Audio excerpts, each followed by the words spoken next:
Безбройни са световните кръговратности, в които се вре човек из своя си живот. Докато е малък, стига да протегне ръчичка, да се усмихне или просто да каже «мама» и всички го тръпат с похвали.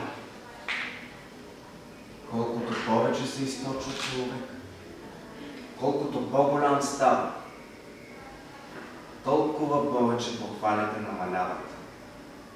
За да се изгубят накрая, кой знае къде по трудните друмища на голямата световна похвала, за да се разпилеят глупашки битки, наивни победи и безплодни занятия. Кога мравката срещне мравка, тя я докосне с кръченце, за да й каже къде има тревичка, зрънце или сладко коренче. Кога се срещнат две пчелички, те танцуват разни танцове, за да си съобщат къде има повече цвете и прашеци. А ние, людите, твари уж умни и разумни, все тичаме на някъде. Все не ни остава време за човешка приказка, за крехката радост от окуражителния поглед, за един единствен лъч на взаимно разбиране и топлинка. А колко разумно би могло да бъде, дами и господа, ако се поспрем за малко от тая непрекъсната гонитба на наивна слава, власт, богатства. Ако промумеем пробилената на това неписано рък насам, рък натам, ако си спомним, че тичащия човек не само трудно диша, но и трудно се смее, че дори влюбените, когато се целуват, се спират на място. Лъжовен е този свят, господа. Лъжовни са хората. Но най-лъжовно е времето. Чака то човек да се запласне в нещо красиво.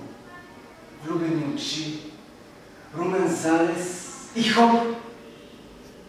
Тури му бръчка на лицето, резка на душата, бяло му плисне в косите, залепи му печално уста. Какво си вика тея? Той какви ги приказва, колко е нещастен. Нищо подобно, мили хора. У мене няма боязна. В тялото на всеки един от нас има толкова много фосфор, че от него могат да се направят цели 2000 клечки кибрид. Представяте ли си какъв огън ще бъде това? А ние какво? Тук драсне клечка, там драсне клечка. И накрая последната догаряща клечка лекичко пада в премръзналите ръце на стария човек.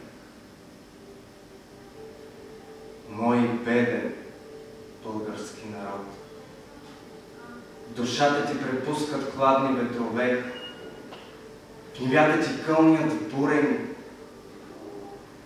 а в домовете ти кълне безвери. Мой нежен и раним български народ, надарен и търпелив, лъган и ограбван от цветове и интереси, от чужди съветници и свои безбожници, мой нещастен български народ. Ние, твоите чада, където и да се намираме, винаги ще граничим с България. И на тая граница митничари няма.